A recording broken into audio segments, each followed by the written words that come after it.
Hello and welcome to the Metawatch for the 8th of December. We've got loads to catch up on. We've got 13 events to catch up on the last 2 weeks. We've got loads of stat data to talk about with the current meta, with the new teams coming out and all that sort of stuff. So there's loads of interesting things to talk about with the wider meta win rates. And I'll obviously do the standard tactical tip, which will be a little bit shorter this time, and Patron priority question as well. So with all that said, let's get straight into it. Hello and welcome to Turning Point Tactics, the competitive Killteam 40k YouTube channel focused on giving you the strategies and tactics to seize initiative every turning point. I'm your host Ryan, and I'm here to help give you the tips and tricks to elevate every part of your Killteam experience. So no matter if you're a casual or a competitive player, there should be something here for you. If you're interested in supporting the channel, there's a few ways you can go about doing so. You can join the Patron, where you get access to members only Discord, Patron priority questions, early access to content, exclusive content, and tournament awards. Or if you find yourself buying Killteam goodies or hobby supplies, you can use one of our affiliate links in the description below, or discount codes with Crossfire Games and GG Prints. We're always keen to hear your thoughts and feedback, so don't leave that comment box empty. Let us know what you think. Once again, thanks for your support, and with all that said, let's get into it. Okay, so this is the Metawatch for the 8th of December. And as I said, I've got 13 events to try and cover off. So just so people can see what's going on in the world. I say in the world, clearly this is the UK. So this is the UK focused Metawatch. And you can see there is events all over the place, which is absolutely awesome. I know there's events going on in Scotland as well, forecast in the future as well. So it's further up north than this as well. But this is what happened in the last 2 weeks. So as you can see, pretty healthy community with events going on all over the country, which is awesome to see. So if you're interested in getting into a tournament scene, hopefully you can see there is something going on near you. And if not, I've got a link to a potential area where you can then find more information about tournaments that are going on. But if you weren't too sure and you think to yourself, oh, I live near this dot, wherever I live in this dot, then you know there's a tournament scene near you. So that's awesome to see. Let's just get straight into the events then, because there's quite a lot to cover off. So starting off with the Gamers Guild Red Hill Killteam Tournament 2. This was a 14-player, 3-round event. And we'll talk about the interesting stuff. So first things first, new teams are out, and I think a lot of people are now learning about the various strength levels of these teams, figuring out how to play them. And I'll just start with the top 3 because it's quite interesting. So in first place, John Burgess from Killteam Brighton with the new XV26 Stealth battle suits. Quite a low scoring first game with a 9-point win, then into a 19-point win, and then a 21-point win. So clearly he's figuring out that secret sauce as he's going along. Stealth suits are like a really interesting pick at the moment for me. I think they're going to be quite good into elites.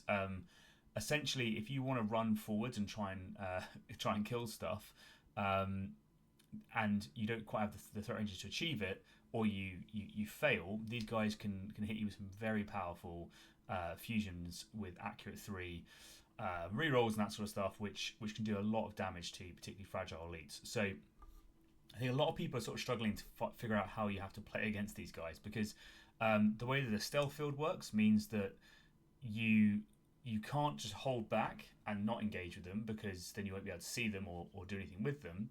And with access to retrieval and or recon, but retrieval within that, allowing them to do a sort of a later game score or infiltration for similar sort of tactics, they're in a really interesting place where they can essentially achieve some good tack-up scoring whilst not giving away too much. So you have to sort of play into them. And in doing so, that's when you trigger their Koyon faction ability to its greatest strengths, meaning they get to hit you a little bit harder. Now, that being said, the burst cannons are a little bit lackluster in my opinion. Their melee is nothing really to write home about either. But what they do have is those fusions which do work, nice. Now, clearly, John has figured out a strategy to get these guys working, and there might be an element which is the first time people are learning to play against them as well. So we'll caveat that. But John's a good player, and Killteam Brighton's a particularly competitive scene. So I'm sure he's had some pretty good training going into this sort of tournament. So awesome to see. Congratulations to John for his first place win. I think stealth suits are an interesting one to watch. As I said, I think you have to learn to be able to play forwards, but you kind of want to not cross that tripwire of the halfway line of the board, and then the only time you do is when you're then killing people. And if you can't do that, then it's a difficult game for you, particularly if you're a slow team. then it can feel like they're always just out of reach, which is quite frustrating. In second place, though, is Anthony Henry with his Rattlings. Some pretty solid scores here, 16, 16, and 13, so pretty consistent. I think Rattlings are in a good place. We saw the buffs that they just received in the latest data slate. I think they are good. And the ability now to have that extra movement where you need it, and a little bit of extra killing power on some of the sort of the operatives that you want to take is pretty nice. And I think I'll be interested to see how this like plays out with Rattlings, and if it's are people just not used to them yet because they weren't majorly in the meta, but now I think they're sort of shifting up towards being sort of key meta team, and therefore people sort of need to learn to start planning ahead with I'm not measuring from where your model is right now, I'm measuring from where the scarp is going to be. And then you have to think, okay, so if that model's 3 inches further ahead than where he is right now, what's his threat range from that position? Is kind of how your logic has to go when you're playing against them. But they're in a good place, and I think that they can be quite good at focusing down some key operatives with the dev wounds and that sort of stuff, which can catch a lot of people out. So, for instance, like Deathwatch Aegis, I think a lot of people think he should be able to tank against these guys, and realistically not. If you've got lethal 5 and you're being shot at with snipers with dev wounds, it's just going to sink straight through, which is pretty painful. I think also this team has some key piercing 1 guns, so the sort of nerf to smoke grenades is more impactful to this team as well. So really interesting to see Rattlings doing well. Congratulations to Anthony for his second place there. And then in third place is the beginning of the Wolf Scouts. And it's Anton Belov taking third place, getting 16, 16, and then a 9 in his final game. Now, what I will just briefly comment on is John Harvey comes fourth with 2 wins and a single loss, and Alan Young comes fifth with 2 draws and a win. So Wolf Scouts are definitely creeping into the meta here, with 3 in the top 5. But hey, I mean, this is kind of, I think, to be expected with the team. They are fast, they are killy, and they are surprisingly durable for a Phobos team. So they are very, very good into a lot of the Elven teams, in my opinion, because they're littered with 4/5 damage, which means that if you're an 8 wound team, these guys can really do a number on you. When I was playing Phobos, a lot of the weapons that we had access to as Phobos were all 3/4, including in melee, unless you took the Reavers, and then it was only in melee would they get that sort of 4/5 damage punch. So your ability to double kill was a little bit harder to do, because you'd be locked into maybe charging, fighting, and then shoot with the pistol, but you're not guaranteed to get a kill with that pistol, or it's way less likely than it is with a plasma pistol. So I mean, that's a pretty spicy loadout for people to have, and then we see that on the gunners and that sort of stuff, and the ability to put out way more damage than Phobos were able to put out. So it's a pretty interesting sort of combination of skill sets. So I think they're very strong. The other thing that is just worthy of note to say as well is I think they do really well into those Elven teams, in my opinion. I mean, I'm sure some people are going to correct me and tell me that this teams like Mandrakes are the counter pick potentially, but like I feel like they do well into those sorts of teams because they have so much 4/5 damage, and access to lethal 5 and all that sort of stuff, which is good to get over their just scratches and various defense mechanics that they have. But the other thing that they're good into is melee teams. So if you're a team that's locked into melee only, the combination of the various defensive strats they have, with the ability to reduce your attacks, the ability to do damage on the end of a fight sequence, and being lethal, and having so many attacks, and being 4/5 damage, is a lot. Like it is a lot.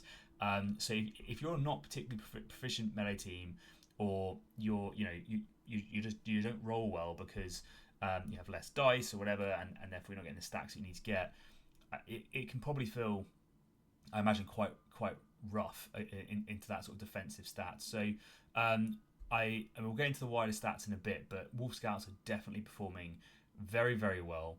They're a very, very strong team, and I would imagine they're the sort of team that's going to get nerfed. sooner rather than later. Now we know that there's often a hesitancy to nerf teams straight out the box, so it might be that they escape this round, but GW are pretty tuned into the meta, and usually problematic teams get dealt with. I would imagine it will be like, if they do deal with it, it'll be a sort of semi-ish nerf initially, and then a harder nerf to come if they remain problematic, as we saw with sort of Canoptech. But yeah, so congratulations to Anton with his Wolf Scouts. Clearly, 2 new teams straight out the gates doing well, which is awesome to see. So congratulations to John, Anthony, and Anton. And the runners up there for their performance at Redhill. Next up is Yorkshire Killteam Sparks and Skirmishes. So looking at some subtly different teams taking the top spots here. So Tom Shaw, we know Tom Shaw. He performs quite regularly well, particularly when he's on a team close to his heart, which is Nemesis Claw, and he has done an 18, 19 and 15 win, taking the top spot there, Tom Shaw with Nemclaw. And they're in an interesting spot because I think a lot of people, when they saw the nerfs to Vox Scream, I think somewhat like wrote off this team, right? As in a sense of, yeah, that's them gone and dead.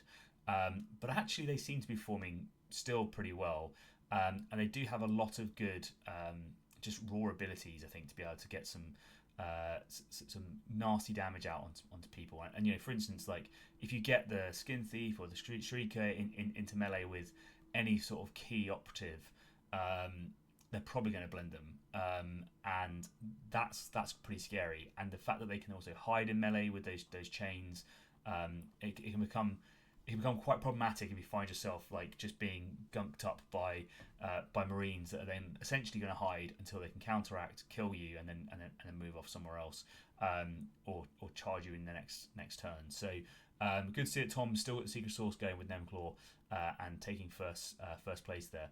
Coming up in second though is Adam Hartman with Chaos Cult. So a strong performance, 17, 16, and 15.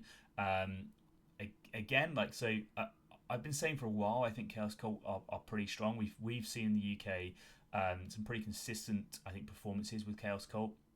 They are, I think, going to struggle slightly in this new meta, in my opinion, just because of the prevalence of Wolf Scouts, and I think a lot of the damage in Chaos Cult is melee focused damage, and I know they have the sort of the J2 crack grenades, and they have that sort of thing, and they have the mortal wound damage and those bits as well. But I feel like their sort of raw damage is coming out from melee predominantly, and the -1 attack aura is big, right? So like going into those fights with just having less attacks just means your chances of whiffing are so much higher. Think like the Blessed Blaze and stuff like that with 3 attacks, you could just roll poorly. Your opponents with lethal 5 are likely to get crits, so they'll be able to parry out and that sort of stuff, and then that just feels like a really difficult matchup to be able to get a hold of personally. So before I was pretty high on Chaos Cult. I think right now my opinion has gone down slightly, but clearly Adam is proving me wrong because he's taken second place, doing an awesome job with them. So congrats Adam for your placing second at the Yorkshire Killteam tournament. And then third place is Tom Robinson. So we also we've heard Tom multiple times, and he's running Sanctifiers with a 12-point draw in round 1, but then maxing 21 and 21. So coming back like a wrecking ball into third place there by maxing his remaining games. So awesome to see. I think Sanctifiers remain a challenging team to play. They're not particularly fond of elites. I think the high wound count, double kill potential. Like, if you lose your Melter and you don't get much value from it, like you have to learn to play this team very, very effectively and very, very technically. The nerfs have essentially made them a much harder team to play, but the strength is still there if you know how to do it. So if you're a really good player and you're willing to sort of commit to that many models on the board and managing those auras and that sort of stuff, you can do some really good stuff. And clearly Tom has done that. So I think they'll be less affected than Chaos Cult by the Wolf Scouts, in my opinion. And maybe I'm wrong about that, but I just feel like Sanctifiers have a bit more like shooting potential. than the Chaos Cult do when it comes to trying to deal with those problematic sort of Phobos Marines. But maybe I'm wrong. But congratulations to Tom with his third place with Sanctifiers. So next up, we're looking at the CLG Autumn Killteam Tournament. So 6 players, 3 rounds, and straight in there in first place with a draw and 2 wins is Carl Tremath with Wolf Scouts, and so we're starting to see the surge in Wolf Scout popularity for one, and also the sort of the win rate and placing of Wolf Scouts as well. It is worth noting that like when it comes to popularity, this isn't surprising. I don't think Marine teams are always popular. Marine teams with strong rules are going to be very, very popular, and I think there's a lot of people out there that like the Wolf Scout aesthetic. Personally, I don't, but that's just me. But I know people do. So if you were a sort of a Space Wolf fanatic, then you're clearly going to think, yes, this is my time. If you're a Marine player and you want something a bit faster and a bit more interesting, and maybe you're now bored of Deathwatch, then you're going to switch over potentially to Wolf Scouts. So congratulations to Carl in getting in first place. Second place goes to Richard with his Wrecker Crew, 2 wins and a loss. So Wrecker Crew in a really, I think, good place. I think they are perfectly balanced as they are, in my opinion. There's some great podcasts I can recommend. If you listen to the Command Point, Shane talks about his WCW matches and that sort of thing, and I think there's a great breakdown of talking about Wreckers and how you play into them, or play as them, probably more accurately. And I think his sort of analysis of using the melee boys on open board to just have one-way threat staging now with the ability to break a hole, charge through it, and then get that APL buff to then fight is just phenomenal. Like that to me is such good technical play for Wreckers, and they're really explosive, they're really high damage, and they're really good at killing like elite teams.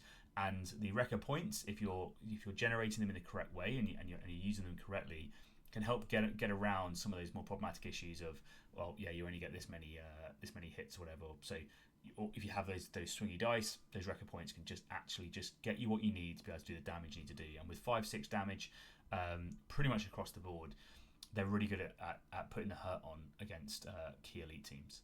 So congratulations to Richard doing so well with that. And then finally, in third place, Deathwatch with 15-7, so 15 wins, 7 loss, and a 12 win. So Danny coming in third place with his Deathwatch. I think we'll continue to see Deathwatch, but it is interesting to see how much they have dropped off in comparison in the last couple of weeks to where they were, because these guys were like by far the most popular team in the game. And we'll have a chat about that in the overall meta to see if that's problematic or not. But I think this team remains a solid competitive pick. They're fun to play. They're easy to put on the table. You only need 5 models. They're Marines. They're the original like Killteam OGs, and they're pretty good. So they can play pretty much into most of the field and give you a fairly good chance of winning. What I will say is I think the more competitive events you get to, the sort of those latter tables, I think it gets significantly harder, and matchups like Wrecker Crew and Wolf Scouts I think will be very, very challenging for them, because I don't think they're necessarily favoured into them. But congratulations to Danny for his third place there. Next up we have the Lincoln Invitational. This was a 28-player event over 3 rounds. And again, familiar face here is Tom Shaw taking that top spot with a 19, 18 and 18 with his Nemesis Claw. So he is showing that consistency to be able to do his performance, which is awesome. In second place is Harrison Law with Wolf Scouts coming 16, 20 and 14. Harrison, we know, is a good player from like the community. He's been out to the World Team Championships. He's repped a lot, and is doing well with Wolf Scouts. I believe this is his second event with them. In the last event he dropped a single game, so now he's again probably figured out how to make that team click, and now is getting the performance with them. So I don't have too much more to say about Wolf Scouts. I would be interested to see actually what this matchup is like between Nemesis Claw and Wolf Scouts, because like this next iteration, of round pairings where it's probably going to be Nemclaw into Wolf Scouts, and Nemclaw into Wolf Scouts is going to be really interesting, right? Because do Wolf Scouts come out on top of that, or does Nemclaw, just with the extra body, or extra marine body I should say, because they obviously have the wolf, but the wolf I think is going to struggle to do too much damage into them. Are they able to get to punch through and do what they need to do? I'm not sure. But yeah, so congratulations to Harrison for his second place, and then in third place, congratulations to Bear from Lincoln Killteam with his Nemesis Claw as well, going 15, 15, and 8. So Bear is I think fairly newish to the Killteam community, and coming out with an undefeated streak with Nemclaw is awesome to see. So I don't have too much more to say about Nemclaw because I've talked about them already, but I just want to say congratulations to Bear for going undefeated and getting that third place at the Lincoln Invitational. Next up, we're on the Throwdown Tuesdays, which is essentially a Killteam Brighton sort of club night. I actually quite like these, by the way, as just like methods of just tracking what's going on at more casual games, because you're also seeing how Killteam Brighton are sort of prepping themselves for events, which is pretty cool to see. So the benefits that I think doing this sort of thing does is your player base knows how to use BCP. They understand, like how to submit scores and that sort of stuff. Your TO gets good at being able to do that as well, and you also then like have that sort of record of performance, and it helps grow the data set for what's going on in the game. So I think this is great personally. I think more communities should probably try and do this. But anyway, great to see that there's 10 players coming together just to be able to get a quick 2-round tournament in. In first place, Luke Henderson with his Canoptic Circle with a 20-point win and a 19-point win. Canoptic Circle, I'm not surprised to see them at the top, right? They still remain a very strong team. They're very difficult to play, but they are a strong team. Actually, like hard to say. So I think they've become harder to play because of the nerfs. They were probably quite easy to play at the start, but now with the way that the new tac ops work and that sort of thing, and not being able to select warriors for Envoy, I think that's going to be a substantial change to the play style, which is going to force you to become a bit more interactive. You can't retrieve with a Geomancer from across the map or like those sorts of things. So I think this is like a really strong team. But you have to think about how you're playing them. You have to think about where your mage is going to be. Not expose those key models like the Reanimator, and even using some of the other models to sort of block the routes to the Reanimator, because if you can hold the Reanimator back, but if you have a fast team like Wolf Scouts with that like dog, if you can get there and kill that Reanimator early on, you're in trouble, because your healing potential for the team goes, your reanimation potential for the team goes, and then suddenly you've got a dog in your back line killing the stuff that you don't want to be killed. But Luke clearly performing well, getting 2 wins in a row. Rob Smith with Wrecker Crew, I believe. So I think it's the Rob Smith that I know that was on Blades of Cain. I might be wrong, but if it is, then changing teams. If it's not, then I just went wrong. So apologies. But doing well with 2 wins, 14 and 17-point wins. So congratulations on coming second with Wrecker Crew. Again, don't have too much more to say. If you want a deep dive on Wrecker Crew, highly recommend checking out Command Point. He goes and talks about it for 2 hours, or an hour and a bit. It's way more detailed than I can give right now, and it's good. Third place, Alan Young. So also on Wolf Scouts with a 10-point win and a 13-point win. So congratulations, Alan, Robert, and Luke for your Throwdown Tuesday wins. Next, we have the Rolling Zeros December Tuesday tournament, which I believe is a similar thing, but 16 players in London area is my understanding, and it's just a sort of a rapid pickup game style stuff. And let's go straight into it. So somewhat problematic potentially, but in first place we have Guy Barton running Wolf Scouts. So with a 17-point win and a 19-point win, Guy is a fantastic player. Most people know Guy in the international community, and clearly his training partner for a lot of his games is Dan Barton. So I mean, that is, as training partners goes, is pretty good, as good as it gets, right? Clearly he's got the reps in and he knows what he's doing, and he's come out straight away and performing really well with Wolf Scouts. I'm not surprised at all. He's got a really strong head to be able to figure out all those sort of synergies and get good use out of them. In second place is Paolo. Now, Paolo, just for context, I think every team. His custodies weren't, but pretty much all the teams that I see him make and use are Space Wolves. So when Wolf Scouts have come out, I'm not surprised to see Paolo straight on Wolf Scouts because it makes so much sense for him, right? He is his various teams in the past have been Space Wolf teams. He does some amazing conversions. I don't have his Insta or anything like that, unfortunately, but I'll try and find it at some point. But 2 wins, 18 and 15, doing really well straight out the bat with Wolf Scouts. He's played a lot of elites before, so it makes good sense that he's rolled straight into Wolf Scouts and performing well with them. And then in third place is Kai with Wolf Scouts again, so 14 and 16 points. So it is interesting to see that we are seeing a lot of Wolf Scouts quite rapidly going towards the top. Now, again, these are short form events. These are only 2-round events. So maybe as you get to those later stages and you get into the sort of the 4-round events, where it might become less favourable for elites in rounds 3 and rounds 4, in my opinion, in general, you might see those start to drop off. But particularly in the more sort of casual spheres, it feels like they're performing well. So congratulations to those 3, to Kai, Paolo, and Guy, and asserting that maybe there is a problem with Wolf Scouts. Next up, we have Yorkshire Killteam with their weeknight Warzone.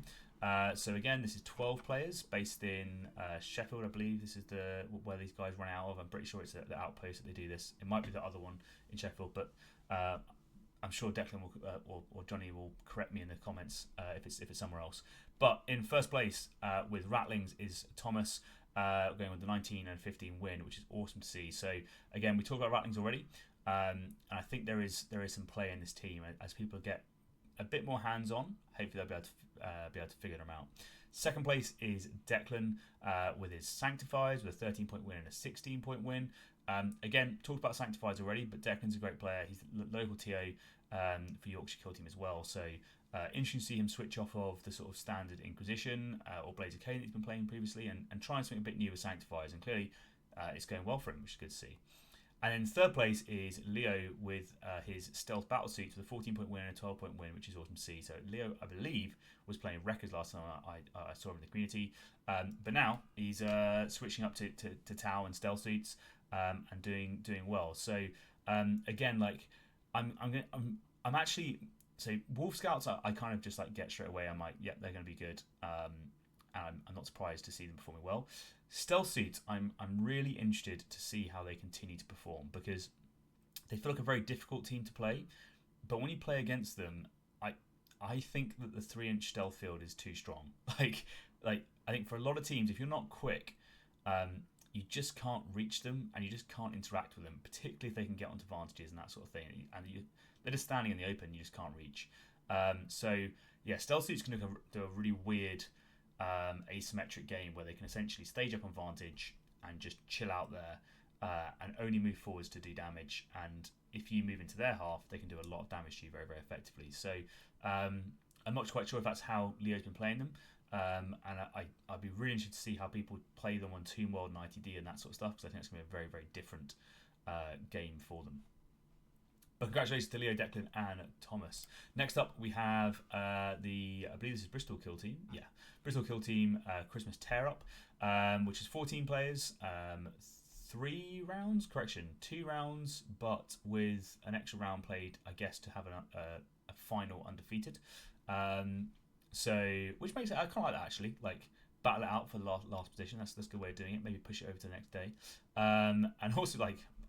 I have to say this, like it's so cool to see like such massive like local scenes just growing in scale, and there's some really cool names in this list as well. But anyway, let's start with number 1. So Tim Reeves, just come back from Worlds. I believe Tim was out at Worlds, coming back on Wolf Scouts and going 15, 12, and 17. So really strong performance there from Tim, and clearly. The final looks like here was into Wrecker Crew, so he's figured out how to be able to get out those threat ranges. I'd be interested to know if it was on open board or if it was on like ITD, because I feel like this matchup is on ITD or in Toon World probably very favoured to all Scouts, and then on sort of open board I think it's a more balanced game. But I might be wrong on that, but like that's my gut feeling when it comes to that pairing. But great to see Tim doing well with Wolf Scouts and coming straight out with 3 wins. Jethro in second place with Wrecker Crew, 12 and 17, and then a 5-point loss. I assume that's just that last game there. And Jethro's a great player. I haven't seen him play in Wrecker Crew before. Last time I played him, was he on Nemclaw or something else? I forget. I think it was Nemclaw.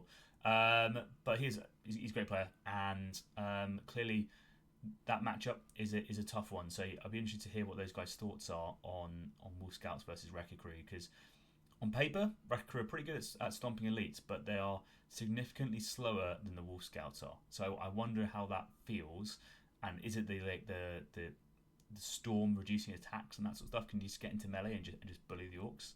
Not 100% sure. And then third place is Jonathan Darley with his Rattlings, with a draw and a win. So JD's great dude, great player, and taking out Rattlings for a spin, which is just awesome to see. So Wolf Scouts, Wrecker Crew, and Rattlings taking the top spots there, and Shane Price just sneaking the bottom there with Mandrakes. But great to see. So congratulations to JD, Jethro, and Tim. Next up, Killzone on Target 4 is a 12-player, 3-round event. And in first place is Wolf Scouts. We're starting to see a theme here, I think, when it comes to the UK community. I'd be interested to know what the US community, Spanish community, Polish community, Italian community, is it the same? Is it everywhere? I think from the global stats it is. They're very, very strong. They're doing very well, and people are doing are just picking up and running with them, which is interesting to see. But congratulations to Ethan for your 3 wins and coming first place with Wolf Scouts. Awesome to see. In second place is Sam Winter with the Hernkin Jaeger, which, now this is an interesting one because so he's got an 11-point win, 18-point win, and a 15-point win. So Hernkin are for me, so they got a small sort of buff, but actually I think that buff means quite a lot because it allows you to see the results of certain actions. So like, for instance, you don't want to waste your resourceful point charging someone, fighting someone, and then if you don't kill them, then you're just stuck there not being able to do something. But if you do get the kill, you can now spend the resourceful point and then do the mission action or do a shoot action, whatever it is you want to do. So a bit more flexible. It allows you to fall back and shoot and that sort of stuff as well, which is also really useful, or fall back and mission action. So like, it seems like a really small buff on paper, but I think actually it comes out to be really, really impactful. I don't know how they're going to feel about the matchup against Wolf Scouts. The threat ranging feels really tough to me because Wolf Scouts can be a long way away from you, and with only a 5-inch move versus a 7-inch move, it just feels really like restricted to be able to get that. Now, they are quite durable with the damage reduction, so there's a chance that they can just tank it, and they're quite happy to have the overwatching silent weapons. So if you charge in, you've got a chance to potentially overwatch. But with the ability to charge and conceal the Wolf Scouts have, there's also a chance the Wolf Scouts just make it even harder for you to be able to get those shots off. So clearly that would be the next round after this if it were to have happened. But Sam clearly doing a great job with Hernkin Jaeger. I think they're in like a good position against a lot of the meta. But it was just thought I'd discuss that particular matchup as that range, like asymmetric range difference, I think is really, really challenging to be able to deal with. When it's only like 1-inch difference, when it's like 6 to 7 or 5 to 6, it doesn't feel anywhere near as impactful as when it's 2 inches out, because it just means that they can sit outside of your shooting range whilst inside their charge range, which feels pretty rough. And then in third place is Samuel Griffiths with his Mandrakes with a single loss and then 2 wins back to back after that. Mandrakes, I think, are legitimately really strong. They have there's just so much stuff that they can do. Their shooting is so effective into so many things, and their ability to lock down teams with the combination of the Dirge Maw and the Night Fiend Leader can be so oppressive if you know what you're doing. So if you're able to use the ability to remove APL buffs from certain models and make them injured, you can essentially make it so that if someone's measured out a threat range and a charge range or whatever, you just say nope, not anymore, because now you're injured and therefore you don't have the range that you wanted to have, or if they require an extra APL, if they've already handed out their comms buff, you just say nope, not anymore. You're not getting that. Against like Canoptek, that's really mean, because the combination of being like injured and having your APL removed and not being able to increase it just nerfs that like the threat ranges that you can get with that team massively. So they have that as an ability. Then being able to do the haunting focus on a separate model means that you can essentially pin down 2 models with one, and if they activate that model or whatever, you can then go and engage and kill them, and it's just really mean. Combine that with the fact that you have the Night Fiend, and it just feels like there's a chance that every time you go to activate, you're just not getting to activate the model that you want to when you want to activate it, and it can completely mess with your game plans. Which is why I think Magic's are strong. I personally think they're a little bit too strong. Not crazy too strong, just a little bit too strong. They're not like as strong as Wolf Scouts or Canoptek, in my opinion. But I think they are, I would say, top 5 teams in the game, probably top 3 teams in the game. I think they're really, really good. I think people are cottoning onto that as well. And they're learning that you can do a lot of damage with their shoulder strike shooting, and with the damage buffs you can apply on it, and the teleport works so well on so many of the new maps. So congratulations to Sam with his 3rd place with Mandrakes, and to Sam with his 2nd place with Harnkin, and to Ethan with his 1st place with Wolf Scouts. Next up, we're at the UKTC Leicester event. So this is the sort of the largest event I think on this calendar. 42 players with 4 rounds. First place, we have Luke Henson coming from Killteam Brighton with his Canoptek Circles. He's got those practice games in. We've seen him prepping already, and he's put it straight into use, going 20, 18, 19, and 18. So really consistent scores across the board with Canoptek Circle, and just showing the strength over a long format of having that reliability, just being able to do what you need to do each and every single game. So he's clearly he's figured out that play style. He knows what he's doing with it, and he's crushing it. So congratulations to Luke. In 2nd place is Anton Belov with Wolf Scouts from Rolling Zeros. Again, just interesting on this one. Like Anton, you saw probably just below like a few of the podiums in those practice events. But when it comes to it in the 4-round big event, pulled it out of Wolf Scouts, 15, 20, 16, and 16, and performing really well with them there. So congratulations to Anton for his 2nd place, and just showing that Wolf Scouts can go the distance and win back-to-back games at a larger event. And in 3rd place, we have Bart, who you've seen be on this podcast multiple times, and he's running his Hearthkin Salvages, trying to buck the trend that they are like a bad team, I believe. And he's gone 18 win, a single draw at 13, and then 2 19 wins after that. I think Hearthkin Salvages are a really interesting team at the moment. So they have some great synergies into countering tack-ups that a lot of people don't necessarily realise when you're playing against like Seek and Destroy teams. So if you're a Seek and Destroy team and you're playing against Hearthkin Salvages and you're taking Dominate, each time you're getting a kill, you're getting a grudge token, and it means it's easier to be able to then remove your model from the board. So that's like an interesting problem set for you. And if you're outnumbered, you don't necessarily want to take, say, Plant Banner. So now you're in this like horrible situation of like, well, they're only one, like they're quite durable, right? They're hard to kill, these little dwarves. So getting double kills with Rout is actually quite tough. And getting Dominate is difficult because you want to keep the guy alive afterwards, but then they're going to be getting loads of crits against you. And then maybe Plant Banner and Envoy and that sort of stuff, they don't offer good things if you're being out activated. So they're a bit of like an elite hunting team. And I think they might do quite well into this meta. Now, I did talk about that asymmetry of distances. With only a 5-inch move against these sort of these fast Wolf Scout teams, and the fact that pretty much the Wolf Scouts are packed with 4/5 damage, which is exactly the damage threshold that you need to kill Hearthkin. I'm interested to see how that matchup plays out, because it feels like the Hearthkin. So they obviously had the ability to do anti-watching and that sort of stuff, and do a move dash shoot and have a comms buff when they need to be able to do it. But it's not that far. And noting that you can have, if you have a key model in the wrong place, you can have a hound suddenly change across the board and tie them up, or multiple models up potentially is tough. So, but elite hunters they are. And as I said, they have that great synergy at killing people who are stacking up Dominate tokens.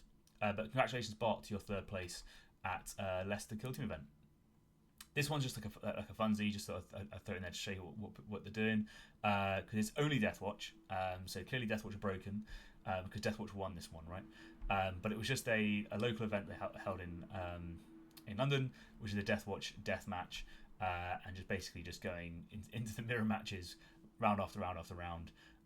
And so clearly great practice if you're expecting to be playing those mirror matches. And Theo took first place with Deathwatch, Paolo in second, and then George in third place. But I just sort of mention it as a cool sort of vibey event. Okay, next up is the Battle of York. So this is a 15-player event, 4 rounds.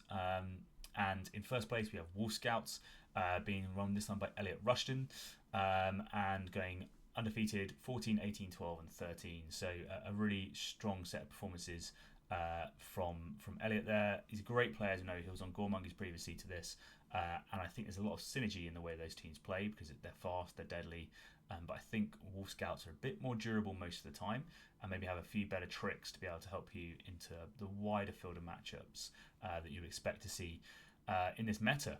But congratulations, Elliot, for your first place win. In second place, Tom Shaw sneaking in there again, with a 21-point win, 19-point win, 11-point loss, and an 18-point win. Doing well there with Nemesis Claw. No more to read to say about that one. But the interesting one that is worth to talk about is Adam Hartman with his Battle Clade going 20-point win, 10-point loss, 15-point win, and a 19-point win. So really strong performance here from Battle Clade. As most people have said, it feels like Battle Clade is pretty good if you out-activate your opponent. So if we see that there's more Wolf Scouts, Deathwatch, Nemesis Claw like coming into the meta, and Canoptic Circle as well to a degree, potentially that Battle Clade is better suited, because if we see less Goremongers, we see less Elves, we see less of those sort of teams, then actually they might be doing really well here. And the more times you can get a metal gun to shoot, the better, right? And you've got those heavy guns as well that are able to put out some damage. So I'm interested to see how Battle Clade continue to perform. Again, just purely from the asymmetric range disadvantage, you really have to, I think, use the Breacher for the accessible to be able to get yourself a sort of forward staging point, and use the dashes that the Underseer gives you to be able to even up the threat ranges in some of these key matchups. But congratulations, Adam, taking Battle Clade into third place. And finally, we had the Christmas Cracker, a 4-round event with 20 players. First place goes to Raveners with Martin Shaw, doing undefeated with the 12, 15, 17 and 16-point wins, and showing that Raveners still got it, which is awesome to see. Now, of note, there were Wolf Scouts in this tournament, but I think it looks like only one. So that, yeah, a lot of the other tournaments that I've seen, the names at the top are familiar names anyway, and a lot of them have jumped onto Wolf Scouts. So it's not necessarily surprising to see those people winning, but it is interesting to see that they're choosing that team over other teams. But Martin doesn't care. He's gone for Raveners, and he's done a fantastic job winning all 4 games. Now, clearly Raveners had the sort of significant nerf of the ride into sight going away, and it has to be now ride out sight instead. But they're still a lot of wounds. They can still play the ambush game really well, and they, depending upon on map and mission, they feel like a really strong pick.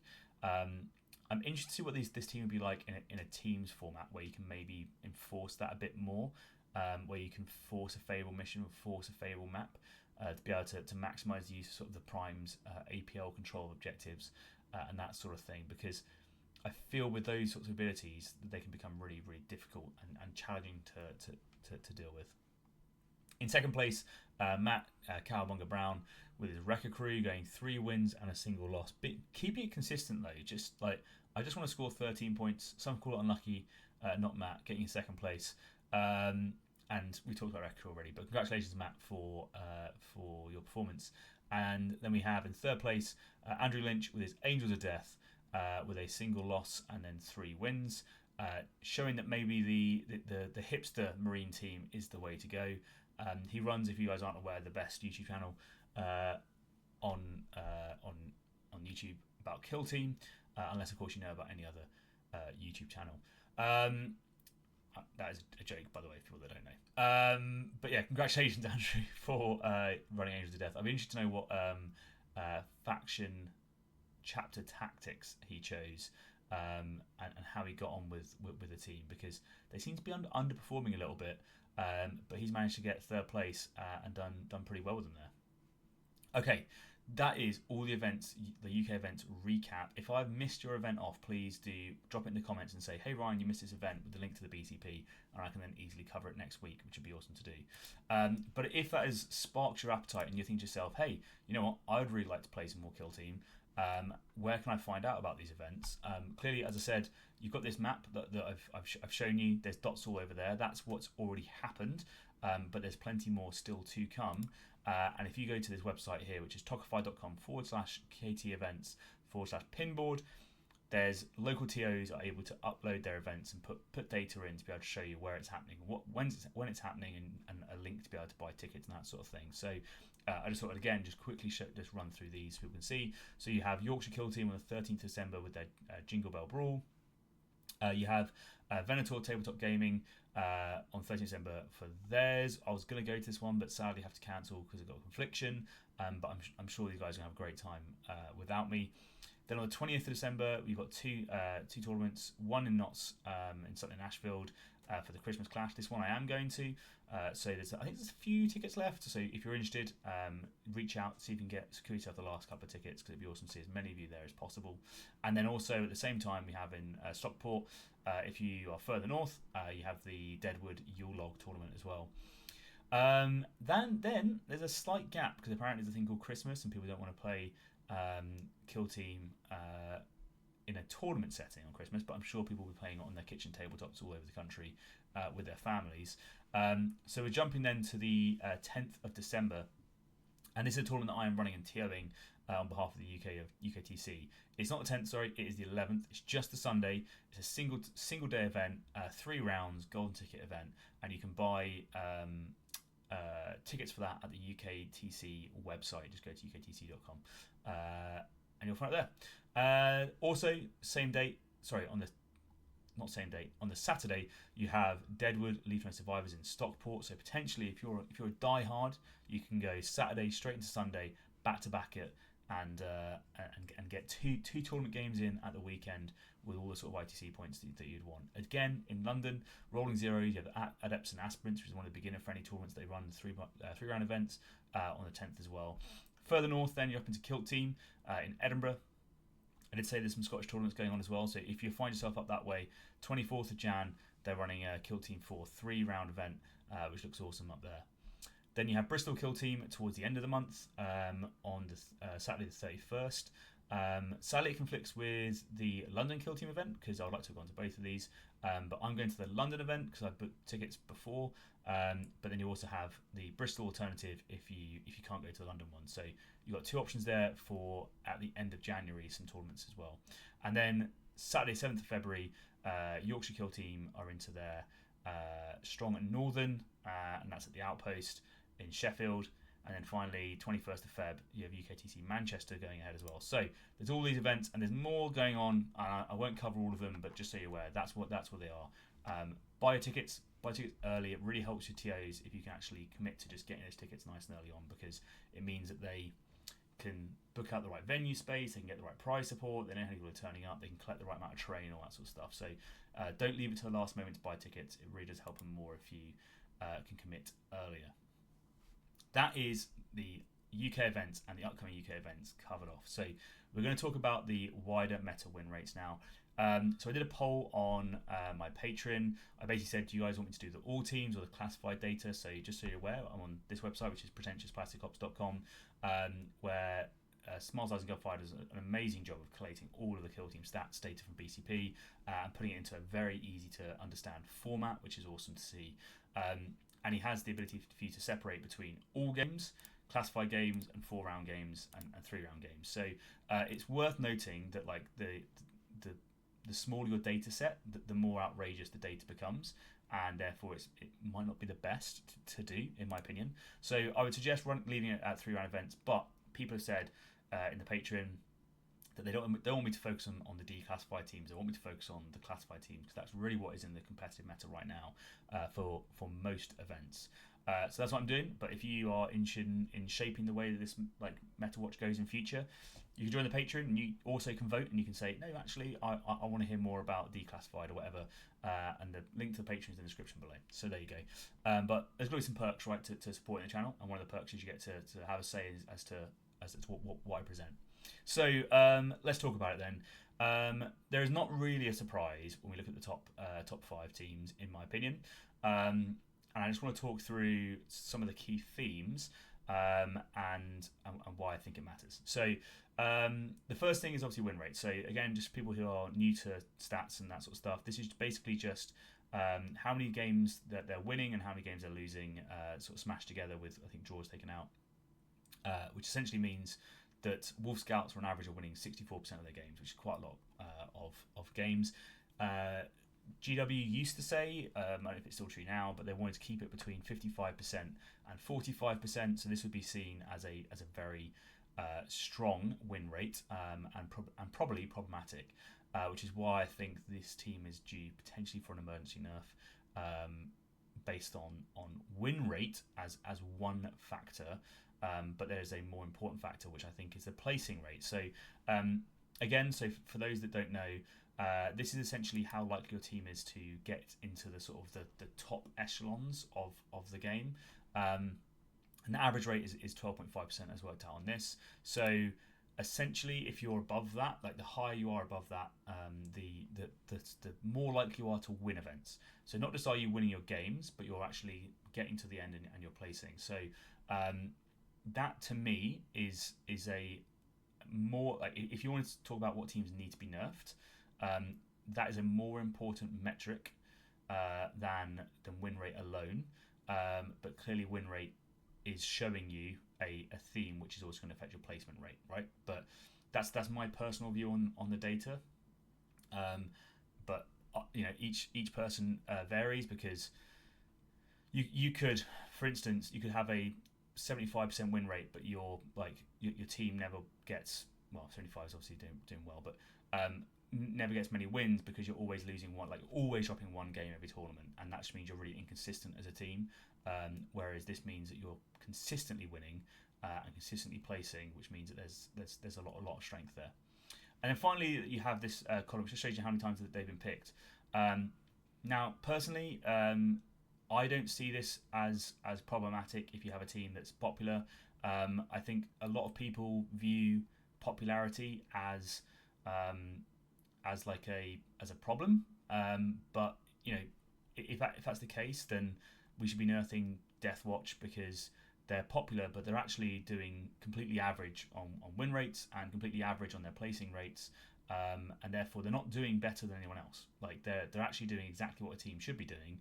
People just like the models, they like the rules, they like the team, and they like the theme, which isn't a problem, right? Because, well, I don't think it's a problem, but if we did that, we would just be making teams less fun, right? So I personally don't see this as a problem, in a sense that, Raveners are really popular, Wreckers are really popular, Nemesis Claw are popular, Deathwatch, etc. I think the way to solve that is not to nerf these teams, but to look at the teams that are not popular and make them more interesting, right? Like, how do you make High-Tech more fun to play? How do you make Scouts, Breachers, Battleclade, all that sort of stuff? How do you get these teams that people aren't wanting to pick up and say, let's make those more interesting, more exciting, and get the team people more excited about the game, right? So that's broadly what I think is important. But anyway, let's talk through the sort of top 5, and I'll just quickly touch on Deathwatch because I'm biased and it's my show, so we're going to do about it. So Wolf Scouts, obviously this is problematic, right? So 64% win rate is really high, and a 26.5% placing rate is really high as well. Now, again, I just want to explain something on this. So you can go over here and you can look at raw placing data, and raw placing data just tells you how many times a team has won, right?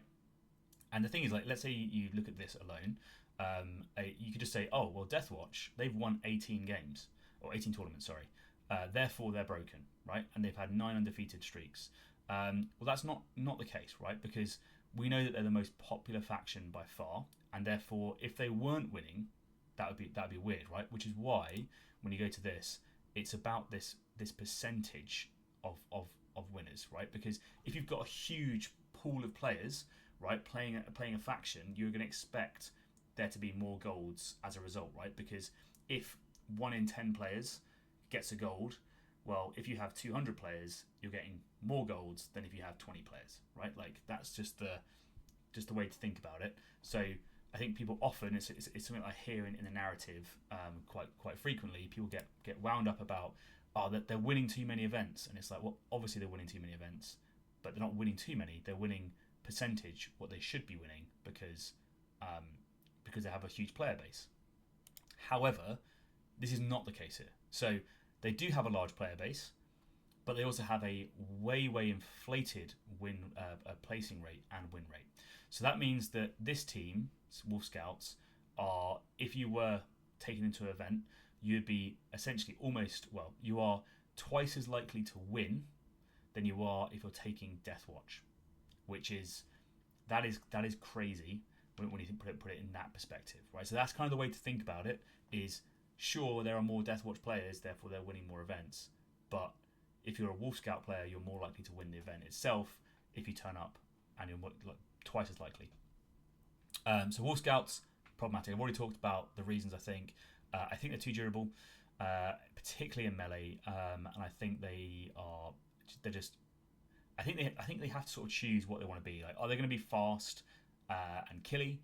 Are they going to be fast and durable? Are they going to be durable and killy? But when you're all of it, I think that's too much. And then with being 3 APL based and the access to counteract and that sort of stuff, they're also really APL efficient. And they've got loads of cool tricks. I just think just a little bit too much across the board, which is why we're seeing them do so well. And I also think they're doing really well into the meta with their weapon loadouts and their melee loadouts. Having basically access to 4/5 across the board is just incredible. If you look at any other Marine team, usually you're good at shooting or melee, and these guys are all flexi models, and therefore they're really really good. So I think they need to be nerfed. I would like to see them get nerfed in the next data slate, which I think is due January time, end of January, February. I can't remember, but whenever it's coming out, I'd like to see this team get nerfed. Next up is Canoptech Circle.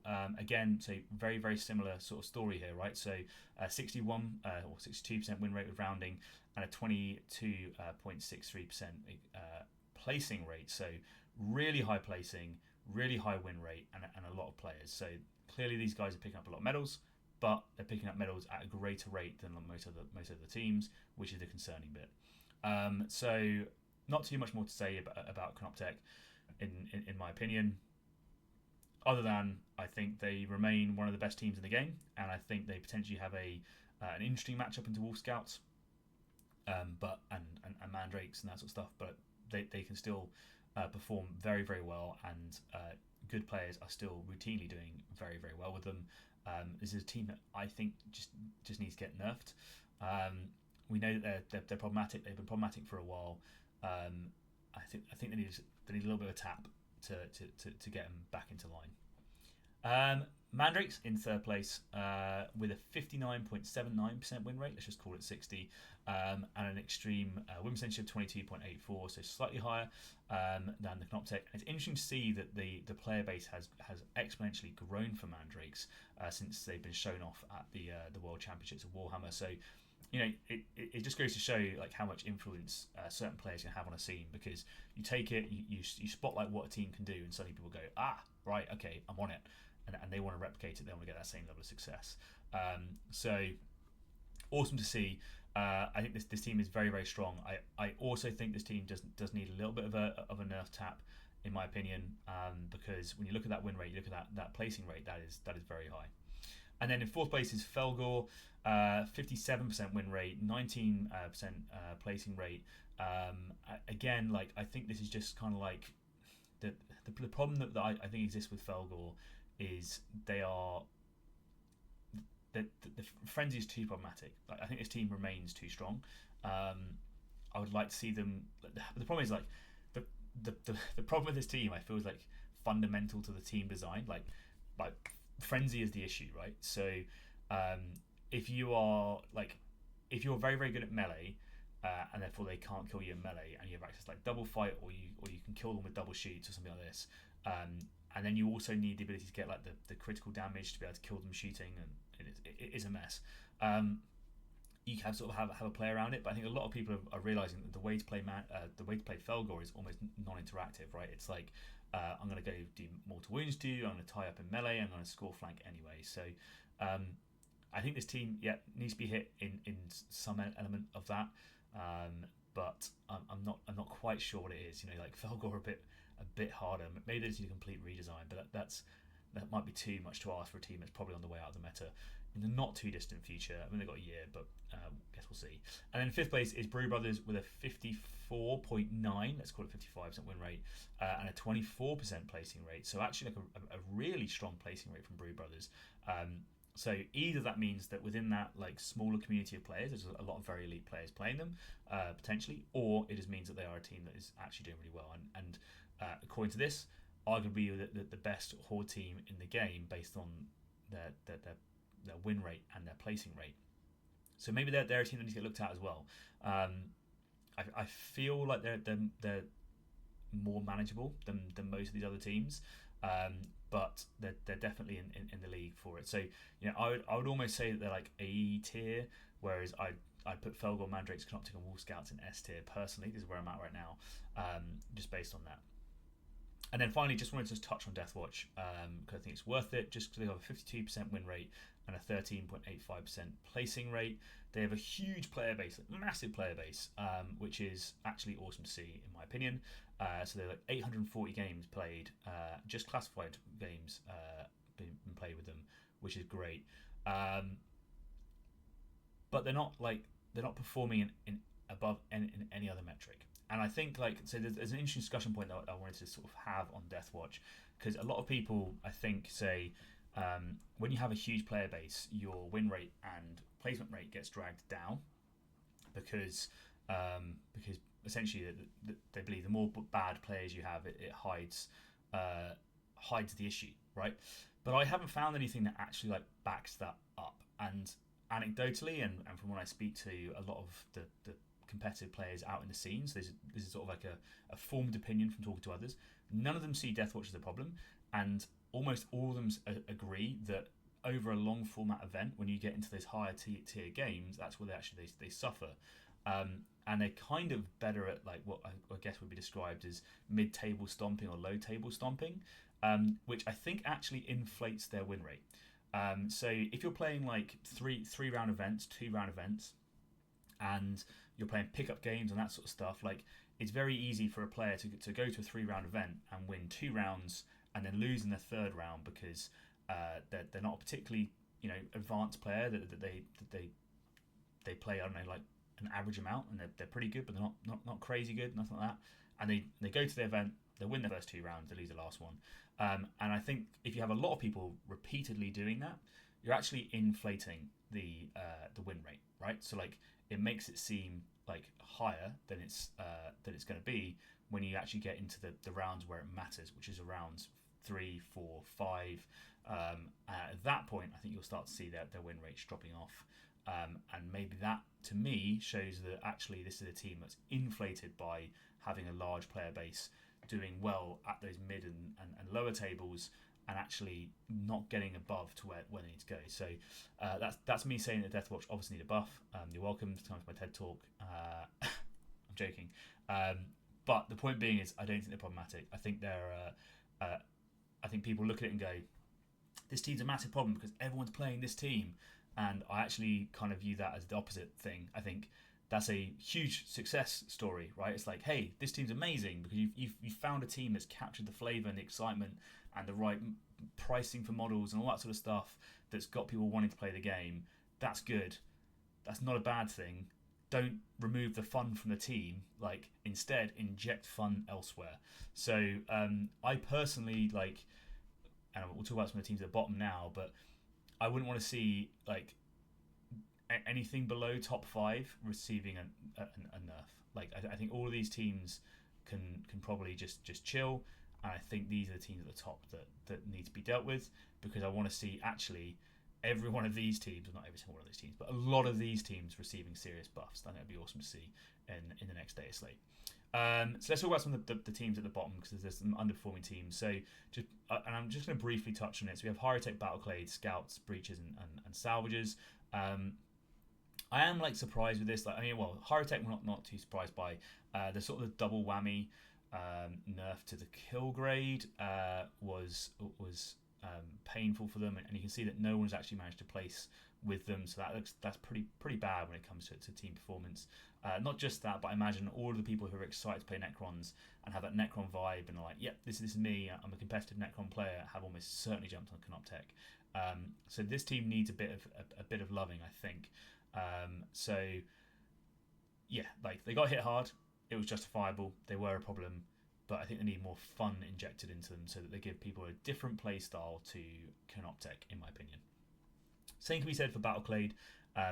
Being good against teams you out-activate is cool until you play against all the other teams that you're not out-activating. And I just think that it seems slightly too complicated and a bit too variable for what should be a team that's just a bit more explosive and fun, to be honest. So I'd like to see these guys get some love in. Same with Scouts. So Scouts, I think they've been bad for a while, and on pretty much every tier list they're rated towards the bottom. I've talked about ways I think this team can be made better. For me, it's an injection of APL. Again, I am an elite player. I do like it when you have a bit more of explosive action to be able to do stuff with, and you can move further and you can do more things and you can do more damage or whatever. I think that's what this team needs, right? It needs that little bit of oomph. It needs that get it across the line, give you those explosive plays that's going to make the team just feel a bit more exciting and interesting to play. And that actually rolls directly into Breach as well. Having a turtle team that's really hard to kill doesn't make much fun, to be honest. So giving this team an injection of life and fun would probably be well received, I imagine, in the community.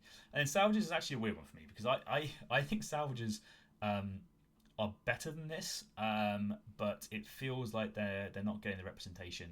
And having seen Bart personally rock them with a single draw and 3 wins, I feel they do have the potential.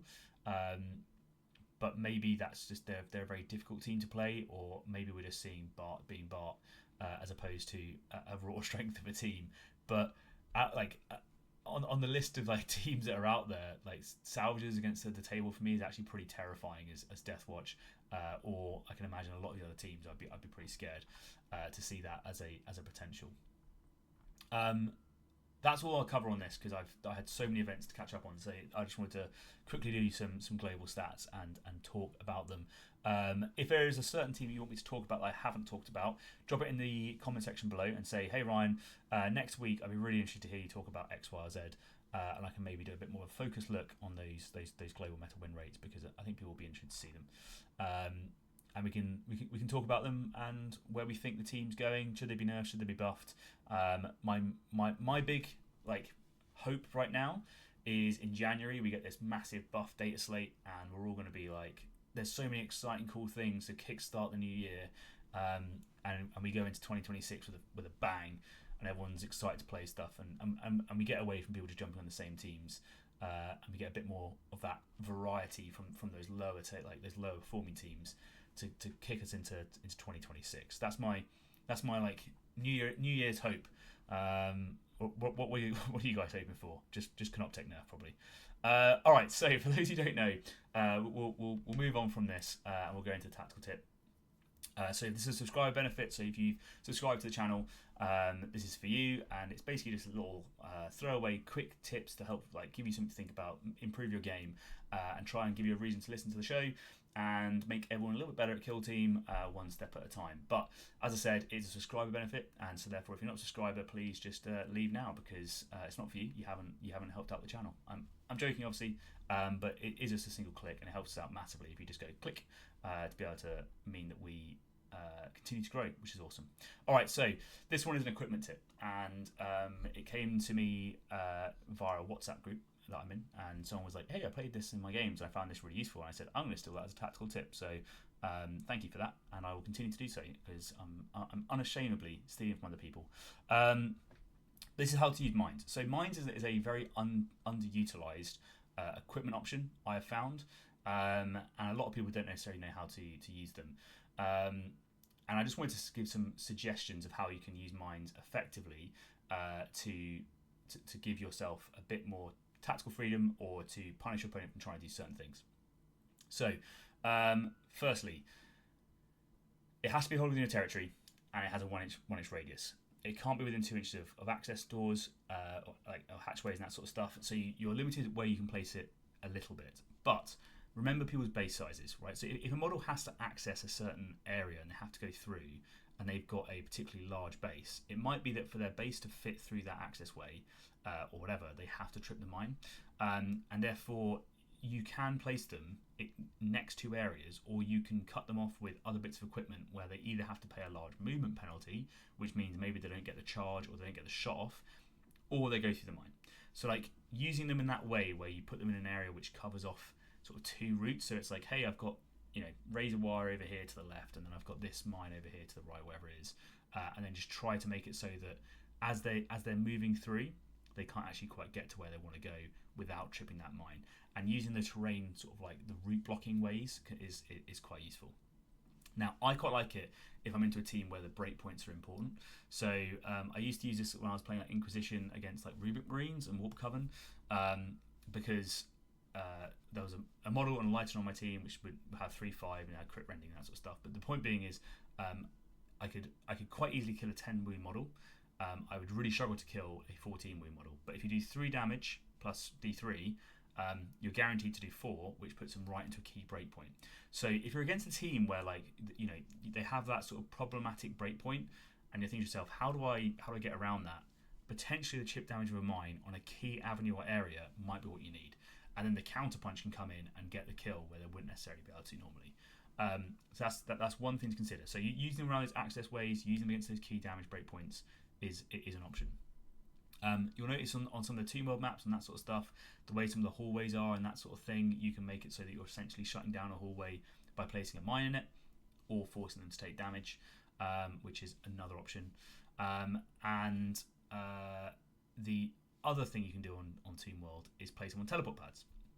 So if you place a mine on a teleport pad, it means that if your opponent wants to jump across and take that mine, they're going to take that D3 plus 3 damage. And against a lot of teams, that can mean that you make them injured. So it's not necessarily stopping them from doing it. You're not going to kill a guy. You're not like, boom, I just one-shot this dude off the board. But you can make it so that their shooting is less effective. And that can be really important to be able to like just forcing people to have that like or not non-desirable engagement, right? Like, because there's a chance that if it's against an 8 wound team, whatever, you roll a 3 up on your mine roll, and now you're injured. And they can't go back now. So now they're like injured, they're hitting worse, their offensive output is not as good anymore, and they're also more likely to die as a result, because maybe the breakpoint means that you can charge them and kill them with your weaker weapon now, whatever it is. So I think that's it's an interesting point to use on. Now on open board, you can also use it to deny certain staging points. So if you look at where like a model has to be able to get into cover, and potentially there's some heavy terrain that's in your territory, but you think they're going to use to stage it, you can actually put them in that way, to put it on that terrain so that it forces them to be stuck out an angle or whatever, or not be able to use it at all potentially. Because if you put it in such a way where it means that they can't get the sort of the good bit of the terrain, and they have to then hang out to the side, well, maybe the cover line now means that you can actually get a shot that you weren't necessarily expecting, and therefore it's done the job, but by not necessarily doing all of it, but it's done enough, if that makes sense. And I think that's kind of the way to view mines, is like that chip damage, forcing someone to be injured is really important, change those breakpoints is really important, or putting them in areas where it's going to be like a high tariff area people are going to move through, and just getting free damage out can be really useful. So as I said, consider putting them in those locations. You might find that there's a use for it. I think a lot of people overlook the mine when actually it's really useful.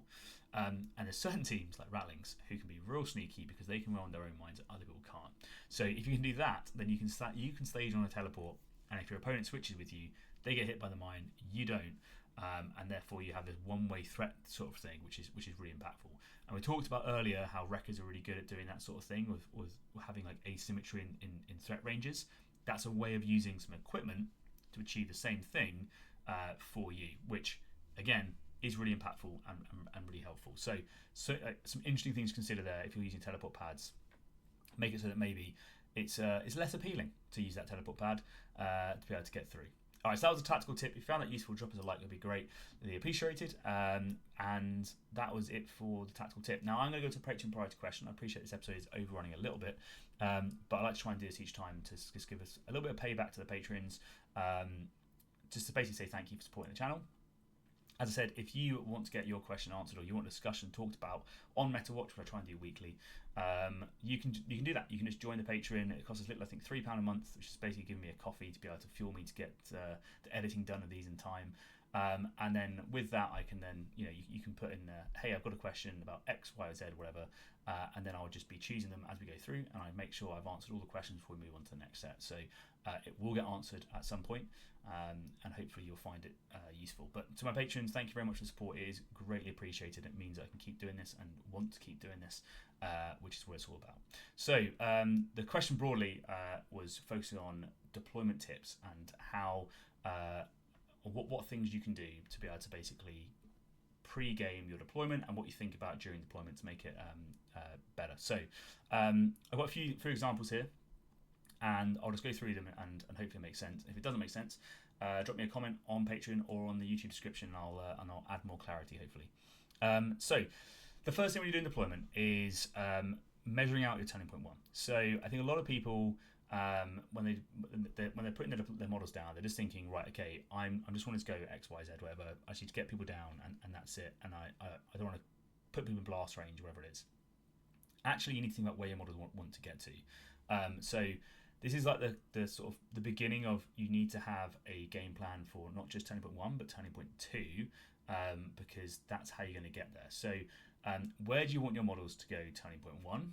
And therefore, where do they need to get on turning point two? And that's usually, if you measure back from an objective, say, to a staging point, okay, that's where I need to stage to be able to achieve that objective, and therefore either I need equipment there or I need to be able to move there, and therefore if I need to move there, where do I put my model to be able to have the movement potential to reach it? So that's kind of like the way you want to do it. So that might mean that you find that you've got models that are hanging off the edge, not on 90 degrees, because it's very unlikely that teams have the movement potential to cut your 90 degree line on turning point one, and you can probably get away with, depending upon where, but like a 45 degree. Do check it with your opponent, see how far they can go, but that you can get away with a bit more than the 90, and that might just give you the movement that you need to be able to get to the right staging point to then be able to get to the right location on turning point two. So you need to plan out and measure out that turning point one move and that turning point two move to figure out where that model needs to be on deployment. That also might drive a decision on equipment, and you might realise that, hey, the only way for me to be able to reach that location is to have a light barricade in my drop zone, or I need to have a staging point with a heavy barricade 4 inches up over here, or whatever it is, right? Like, you can figure out what you need to do to make it work, but the point being is you need to have that, all right, to reach this objective, I need to be here. Therefore, to be here, I need to deploy here. So that's the sequence that I'm going through in my mind to figure out where I need to put my models when it comes to purely mission play and playing the mission when it comes to crit op or tac ops, right? So that's the crit op and tac op focus. Okay.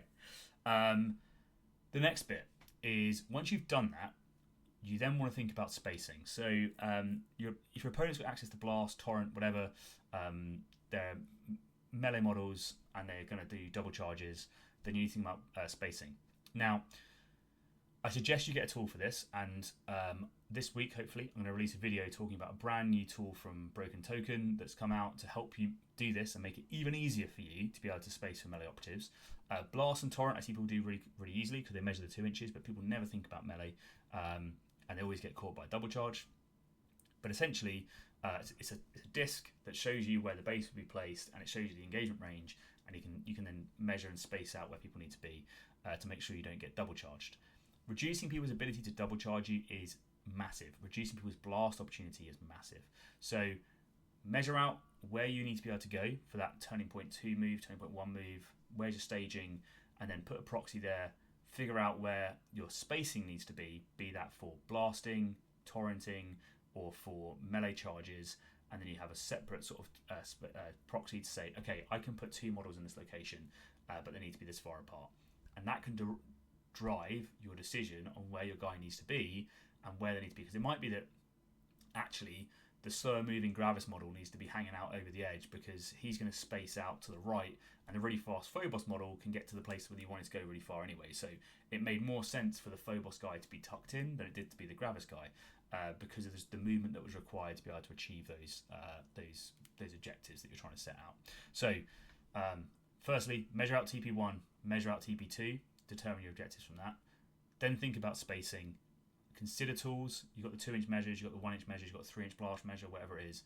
Think about tools, use those to your advantage, or the spacing things for objectives as well.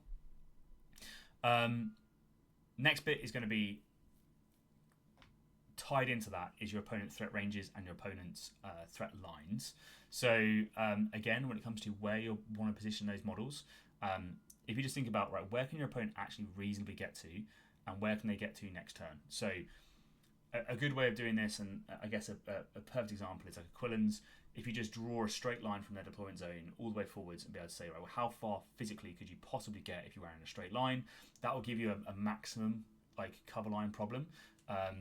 And then realistically, you can then probably start working back from that. But if you're trying to do it quickly, you can just do it that and say, right, well, whatever you do, whatever shenanigans you have, there's no way you can move more than like this many inches in turn 2, and therefore if I'm behind that range, I'm good.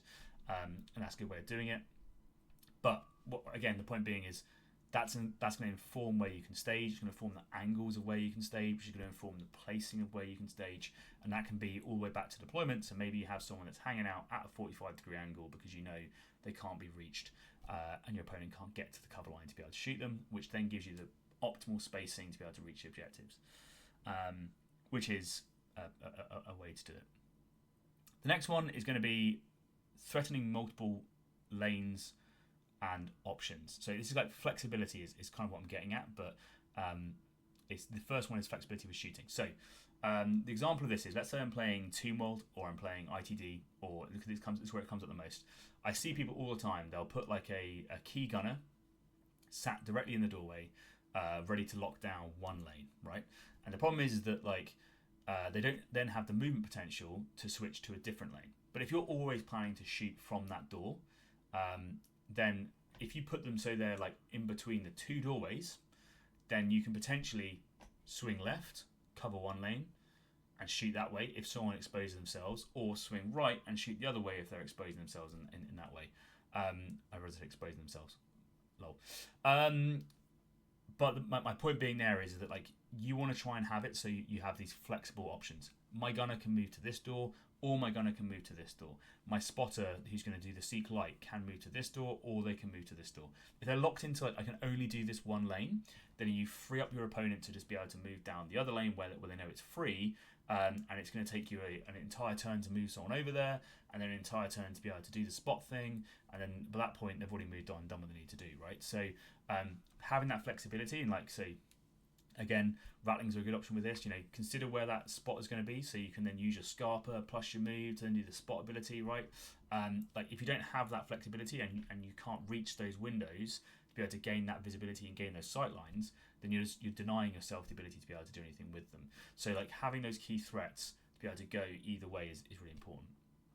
Next up on flexibility is considering where to put your blast tools, your melee tools, your piercing weapons and that sort of stuff as well, right? So if you have multiple blast weapons, and let's say I don't know, Angels of Death, you've got the Eliminator Sniper has a blast weapon, you've got the Underslung Grenade Launcher, and you've got the hand thrown grenades, right? So you've got 3 blast options in your team. If you put them all in one room, then your opponent knows I have to respect blast in this one room, and outside of that I don't. And therefore it gives them the freedom to be able to stage better and maybe increase their threat ranges because they don't have to go quite as far forwards, all this sort of stuff. Whereas if you have a blast on every angle, or in every avenue, on every corridor, so left, centre, right sort of thing, you now have the blast threat spread out across the board, and that makes it much harder for them to be able to necessarily deal with. Another example of this as well is like the full long range versus short range. So maybe you have that the two long range guys on the left and the right flanks, and you have the grenadier in the middle, because you know that you can do an obscured blast shot into the middle if you need to, of infinite range, and the guy in the middle has got more staging or more cover. Or maybe it's going to be the other way around. You want to think about the ranges that you need to be able to achieve that blast as well. So the point being is that you want to be flexible, right? You don't want to be locked into all my blast is in one room, all my piercing is in a different room. Like that's not going to help anyone. Which is why I think like Aquilans are very good at this, because they can hold their piercing weapons, their blast weapons, their melee guy in the sky, right? And then determine where they need to go when it happens. And that's like a really powerful move to be able to have. So you're not committed to, I'm just locked into this one area. It's why Deathwatch, by the way, are strong, because they have access to essentially pocket blast. You have to constantly respect it from all the models. So they have that flexibility baked into every single model that they have on the team, and therefore you're always having to consider, maybe there's a blast here, maybe there's a blast here, maybe there's a blast here, etc., etc. And same can be said for Torrent, right? Wherever it is, like your horde slaying capability to be able to pick up multiple models at once or do multiple bits of damage at once is what I'm getting at. So force your opponent to space in ways that they don't necessarily want to in different areas, and then give yourself flexibility. And same for piercing, right? So if you have multiple piercing weapons, I suggest don't put them all in one location, because you're less likely to be able to then deal with something on the other side, or your opponent gets to react to it. Tied to that, like it's going to sound like harsh now, but it's like having redundancy. So if there is like an element of, all right, I've got one blast guy in the middle, like what is my redundancy if that guy dies? Like how do I threaten that objective? How am I going to make that a problem for someone else? Do I need to have my gunner on the right able to move to a different window, move to a vantage, have access to ignore obscurity or whatever it is, to be able to then to give that redundancy, to give that second layer of effects against my opponent where I need it to be able to be used, is probably important as well. So consider that as well. Like, what is your backup option should that go wrong? Because all plans are good until you get hit in the face, right? Which is what's going to happen. You're going to start losing models, and then you need to think, okay, what is the solution to that? And then finally, this one is requires your opponent and you to be looking. Is there a specific pairing of operatives that you want to achieve? So for me, in like the mirror match, for instance, I want to pair my Demolisher into the Aegis, right? Like that's who I want to pair up. I want to pair up my heavy plasma gunner into the Demolisher. Like I don't want to get melee with him. I just want to shoot him. I want my piercing 2 guy to go against the whatever it is. Like my point being is, whatever matchup specific it is, you look at what's on their team and you go, right, my tool to kill that model in particular is this model. So I'm going to put that in my last deployment group. I'm going to try and see where they go, right? And maybe they put them in a certain area and you go, cool, I'm now going to force that pairing where I want it to be. I'm going to force that pairing where I want it to be. And that, for me, is what I've seen most commonly in my Deathwatch matchups, is people aren't considering the pairings that they want to achieve between them. And they throw down a model, and then I get to then go, okay, I'm now going to select the model that I think is best suited to kill that model to go against them. And that means that in each of those individual 1v1s, the 5 1v1s that are happening, I've got the correct pairing of the right operative going into the right operative, and that is good for me. Whereas, if you're not doing that, then you're always going to be like, my Aegis is just bouncing off this guy or whatever, or this isn't quite going the way that I wanted it to go for whatever reason, and that's going to be why. I think that was all the bits. So I'll run through it again. Figure out where you want to go for objectives and crit ops and tac ops, right? That's going to be your turn 2 plan. So where do you need to stage to get there? That determines where you're going to be on turning point 1. Where you're going to be on turning point 1 determines what movement you need to have to get there from your deployment zone, and that's going to determine your deployment. So work your way back in that respect. Use proxies, use spaces, use the broken token little discs that I'm going to be advertising soon, to avoid double charges and giving your opponent free kills.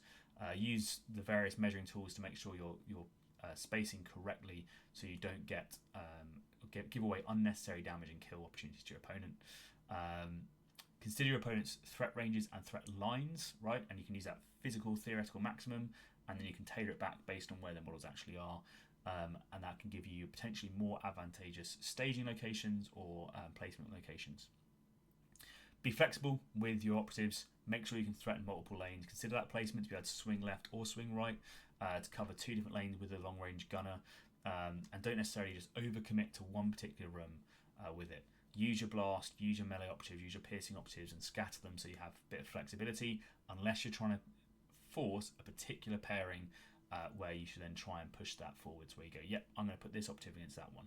And then always consider, what is your redundancy? Who's the other guy that's going to hit that objective on turn 2? Who's the other guy that's going to be able to kill someone? Who's the other guy that's going to threaten their models or their objectives? Who's the other guy that's going to be able to get your home objective? Give yourself some redundancy so you're not just locked into a single plan happening, and when it doesn't happen, it all falls apart. Right, that was it. That was in the Patron priority question. That was in the Metawatch for the 8th of December. It was a long one. I had a lot to catch up on, but hopefully you have found that useful. As I said, if you did, I really appreciate you dropping a like, subscribing, commenting, all that sort of stuff. Help feed the algorithm. And if you are really looking to support the channel, consider joining the Patreon for as little as £3 a month, and you can get access to Patron priority questions, the votes to determine what happens on the show, early access to videos, ad-free content, Discord, and Patron priority questions. Was there any more? I think that's pretty much it. It's quite a lot for £3, I think. So hopefully you won't notice it, and it really does help support the channel. That's it for me. I will see you again in this week at some point with some more content coming out, some product reviews, some tack-up stuff about how to win on certain archetypes. They'll all be coming out in the next couple of days, hopefully, if I can get them done and I'm not too jet-lagged. We'll see how it goes. So, with all that said, I'll see you next time. Take it easy. That brings us to the end of the episode. Hopefully you found something new or useful while listening, and if you did, throwing us a like would be greatly appreciated. If you want to make sure you don't miss any episodes, make sure you hit that subscribe button and click on the bell so you get notifications as soon as the next one drops. It really is the best way to help a small channel like ours. And if you can't wait and you do want early access, we have a Patreon where you can get exclusive access to all our content ahead of time. As always, we'd love to hear your thoughts and feedback. Just drop a comment below and we'll get right to you. Thank you so much for listening. I'm your host Ryan, this has been Turning Point Tactics, and we'll see you next week.